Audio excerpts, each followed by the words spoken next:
ये मुझे वो करके देना, मैं अपनी बात ना दरवाजा ना खुले ना के। नेमत कदे विच जी आया नू नाजरीन, अज मैं तुहाडे लई पंजाब दी एक रवायती स्वीट डिश लैके आई हाँ, जिहड़ी पंजाब दे लोग बहुत ज़्यादा शौक नाल खांदे सी।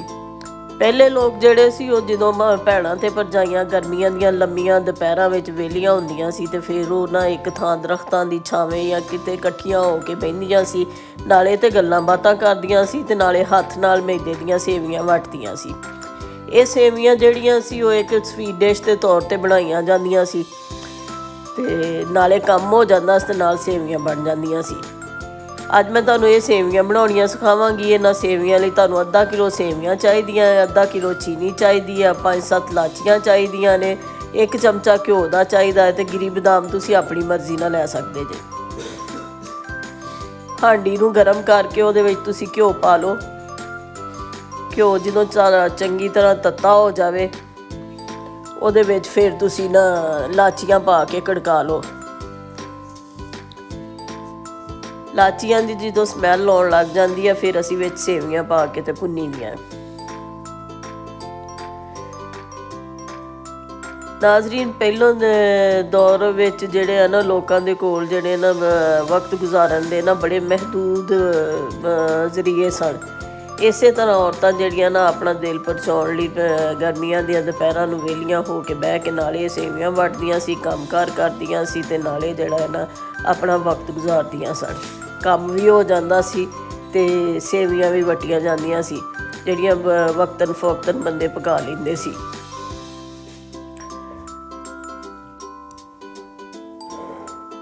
ਸੇਵੀਆਂ ਜਿਹੜੀਆਂ ਨੇ ਉਹਨਾਂ ਨੂੰ ਤੁਸੀਂ ਨਾ ਘਿਓ ਦੇ ਹਾਂਡੀ ਦੇ ਵਿੱਚ ਪਾ ਕੇ ਤੇ ਭੁੰਨਣਾ ਸ਼ੁਰੂ ਕਰ ਦਿਓ। ਇਹਨਾਂ ਸੇਵੀਆਂ ਨੂੰ ਤੁਸੀਂ ਨਾ ਮੁਸਲਸਲ ਜਿਹੜਾ ਨਾ ਹਿਲਾਉਣਾ ਹੈ ਤਾਂ ਕਿ ਬਾਰੀਕ ਹੁੰਦੀਆਂ ਨੇ ਤਾਂ ਕਿ ਸੜ ਨਾ ਜਾਣ, ਕਿਉਂਕਿ ਅਗਰ ਇਹ ਸਾਈਡਾਂ ਤੋਂ ਸੜ ਜਾਣਗੀਆਂ ਤੇ ਫਿਰ ਉਹ ਕਾਲਾ ਦਾਣਾ ਬਣ ਜਾਏਗਾ ਤੇ ਜਿਹੜਾ ਨਾ ਬੁਰਾ ਲੱਗੇਗਾ ਵਿੱਚ ਪੱਕਿਆ ਹੋਇਆ। ਤੁਸੀਂ ਇਹ ਗੱਲ ਹਮੇਸ਼ਾ ਯਾਦ ਰੱਖਣੀ ਆ ਕਿ ਮਿੱਠੇ ਦੇ ਵਿੱਚ ਜਿਹੜਾ ਹੁੰਦਾ ਹੈ ਨਾ ਬਰਾਬਰ ਦੀ ਚੀਨੀ, ਜਿੰਨੀ ਤੁਸੀਂ ਚੀਜ਼ ਲੈਣੀ ਆ ਓਨੀ ਤੁਸੀਂ ਚੀਨੀ ਪਾਉਣੀ ਆ। ਅਸੀਂ ਚੂੰਕਿ ਅੱਧਾ ਕਿਲੋ ਸੇਵੀਆਂ ਲਈਆਂ, ਇਸ ਵਾਸਤੇ ਅਸੀਂ ਜਿਹੜਾ ਹੈ ਨਾ ਅੱਧਾ ਕਿਲੋ ਹੀ ਚੀਨੀ ਲੈਣੀ ਆ। ਅੱਧਾ ਕਿਲੋ ਸੇਵੀਆਂ ਨਾਲ ਅੱਧਾ ਕਿਲੋ ਚੀਨੀ ਲੈਣੀ ਹੈ। ਇਹ ਸੇਵੀਆਂ ਭੁੰਨ ਕੇ ਤੁਸੀਂ ਇਹਨਾਂ ਦੇ ਵਿੱਚ ਇੰਨਾ ਪਾਣੀ ਪਾ ਦੇਣਾ ਹੈ। ਆ ਵੇਖੋ ਕਿੰਨੀ ਖੂਬਸੂਰਤ ਗੋਲਡਨ ਸ਼ਕਲ ਬਣ ਗਈ ਹੈ।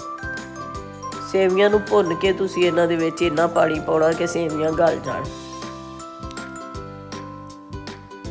ਪਾਣੀ ਪਾ ਕੇ ਤੁਸੀਂ ਸੇਵੀਆਂ ਨੂੰ ਢੱਕ ਦੇਣਾ ਹੈ 5-7 ਮਿੰਟ ਲਈ ਤਾਂ ਕਿ ਉਹ ਚੰਗੀ ਤਰ੍ਹਾਂ ਗਲ ਜਾਣ, ਸੇਵੀਆਂ ਪੂਰਾ ਪਾਣੀ ਚੂਸ ਲੈਣ। ਤੁਸੀਂ ਇੱਕ ਗੱਲ ਹਮੇਸ਼ਾ ਯਾਦ ਰੱਖਣੀ ਹੈ ਕਿ ਸੇਵੀਆਂ ਨੂੰ ਤੇ ਚੀਨੀ ਨੂੰ ਤੁਸੀਂ ਇਕੱਠਿਆਂ ਨਹੀਂ ਪਾਉਣਾ। ਜਦੋਂ ਤੁਸੀਂ ਵੇਖੋ ਕਿ ਤੁਹਾਡੀਆਂ ਸੇਵੀਆਂ ਗਲ ਚੁੱਕੀਆਂ ਨੇ, ਉਹਨਾਂ ਨੂੰ ਪੋਟੇ ਤੇ ਫੇਕ ਕੇ ਵੇਖ ਸਕਦੇ ਜੇ, ਇੱਕ ਦਾਣਾ ਲੈ ਕੇ ਤੇ ਉਹਨੂੰ ਪੋਟੇ ਤੇ ਫੇਕ ਕੇ ਵੇਖ ਸਕਦੇ ਜੇ ਗਲਿਆ ਹੈ ਕਿ ਨਹੀਂ ਨਿਕਲਿਆ। ਜਦੋਂ ਤੁਹਾਡੀਆਂ ਸੇਵੀਆਂ ਗਲ ਜਾਣ ਫਿਰ ਤੁਸੀਂ ਉਹਦੇ ਵਿੱਚ ਚੀਨੀ ਪਾ ਦਿਓ। ਆ ਵੇਖੋ ਹੁਣ ਸਾਡੀਆਂ ਸੇਵੀਆਂ ਗਲ ਚੁੱਕੀਆਂ ਨੇ, ਉਹਨਾਂ ਨੇ ਪਾਣੀ ਪੂਰਾ ਚੂਸ ਲਿਆ। ਹੁਣ ਅਸੀਂ ਇਹਦੇ ਵਿੱਚ ਅੱਧਾ ਕਿਲੋ ਚੀਨੀ ਪਾ ਦਿੱਤੀ ਹੈ। ਚੀਨੀ ਨੂੰ ਅਸੀਂ ਅੱਛੀ ਤਰ੍ਹਾਂ ਵਿੱਚ ਜਿਹੜਾ ਨਾ ਬਰਾਬਰ ਮਿਕਸ ਕਰਨਾ ਵਾ। ਬਰਾਬਰ ਜਦੋਂ ਚੀਨੀ ਮਿਕਸ ਹੋ ਜਾਵੇ ਫਿਰ ਅਸੀਂ ਇਹਨੂੰ 5-7 ਮਿੰਟਾਂ ਲਈ ਨਾ ਦਮ ਦੇਣਾ ਹੈ।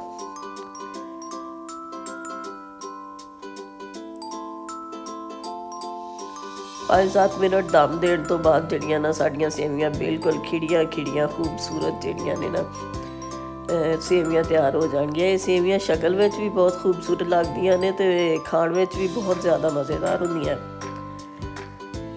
ਜਦੋਂ ਤੁਹਾਡੇ ਘਰ ਕੋਈ ਮਹਿਮਾਨ ਆ ਜਾਂਦਾ ਹੈ ਝਟਪਟ ਬਣ ਜਾਂਦੀਆਂ ਨੇ, ਜਲਦੀ ਦੇ ਨਾਲ ਜਿਹੜੀਆਂ ਨਾ ਇੱਕ ਸਵੀਟ ਡਿਸ਼ ਤਿਆਰ ਹੋ ਜਾਂਦੀ ਹੈ ਜਿਹਨੂੰ ਬੱਚੇ ਤੇ ਮਹਿਮਾਨ ਬੜੇ ਸ਼ੌਕ ਨਾਲ ਖਾਂਦੇ ਨੇ।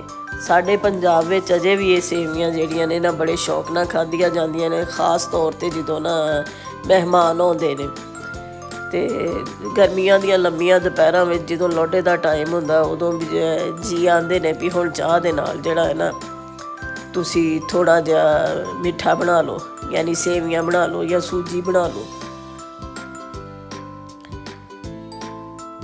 ਇਹ ਸੇਵੀਆਂ ਤੁਸੀਂ ਬਣਾਓਗੇ ਤੇ ਤੁਸੀਂ ਬਹੁਤ ਜ਼ਿਆਦਾ ਇਸ ਗੱਲ ਨੂੰ ਇੰਜੋਏ ਕਰੋਗੇ। ਤੁਸੀਂ ਆਪਣੇ ਬੱਚਿਆਂ ਨਾਲ ਬਹਿ ਕੇ ਖਾਓ ਨਾਲ ਮਿਲ ਕੇ। ਸਾਡੀਆਂ ਸੇਵੀਆਂ ਤਿਆਰ ਹੋ ਚੁੱਕੀਆਂ ਨੇ,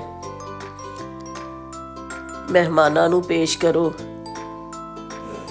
ਅਸੀਂ ਆਪਣੀਆਂ ਰਵਾਇਤਾਂ ਤੋਂ ਪਿੱਛੇ ਹਟਦੇ ਜਾਣ ਡਏ ਹਾਂ। ਵਕਤ ਜੈਸੇ ਜੈਸੇ ਗੁਜ਼ਰਦਾ ਜਾ ਰਿਹਾ ਹੈ, ਵਕਤ ਜਿੱਦਾਂ ਜਿੱਦਾਂ ਤੇਜ਼ ਹੁੰਦਾ ਜਾ ਰਿਹਾ, ਸਾਡੀਆਂ ਰਵਾਇਤਾਂ ਜਿਹੜੀਆਂ ਨਾ ਸਾਡੇ ਤੋਂ ਪਿੱਛੇ ਰਹਿੰਦੀਆਂ ਜਾ ਰਹੀਆਂ। ਬਹੁਤ ਘੱਟ ਲੋਕ ਨੇ ਜਿਨ੍ਹਾਂ ਨੇ ਆਪਣੀਆਂ ਰਵਾਇਤਾਂ ਨੂੰ ਜ਼ਿੰਦਾ ਰੱਖਿਆ ਆ।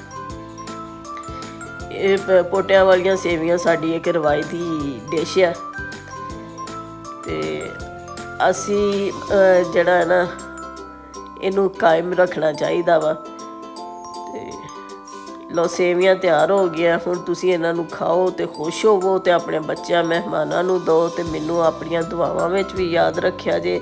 ਸਹਿਰੀ ਇਫਤਾਰੀ ਦੀਆਂ ਦੁਆਵਾਂ ਵਿੱਚ ਵੀ ਯਾਦ ਰੱਖਿਆ ਜੇ। ਮੇਰੀ ਵੀਡੀਓ 'ਤੇ ਕਮੈਂਟ ਵੀ ਕਰਿਆ ਜੇ, ਮੇਰੀ ਵੀਡੀਓ ਨੂੰ ਲਾਈਕ ਅਤੇ ਸਬਸਕ੍ਰਾਈਬ ਵੀ ਕਰਿਆ ਜੇ ਅਤੇ ਮੈਨੂੰ ਸ਼ੁਕਰੀਏ ਦਾ ਮੌਕਾ ਦਿਆ ਜੇ। ਅੱਲਾ ਹਾਫਿਜ਼। ਤੁਹਾਨੂੰ ਬਹੁਤ ਬਹੁਤ ਜਿਹੜਾ ਨਾ ਰਮਜ਼ਾਨ ਮੁਬਾਰਕ ਹੋਏ। ਅੱਜ ਨਹੀਂ ਤਾਂ ਇਨਸ਼ਾਅੱਲਾ ਕੱਲ੍ਹ ਨੂੰ ਰਮਜ਼ਾਨ ਦਾ ਆਗਾਜ਼ ਹੋ ਜਾਣਾ ਹੈ। ਤੁਹਾਨੂੰ ਰਮਜ਼ਾਨ ਦੀ ਪੇਸ਼ਗੀ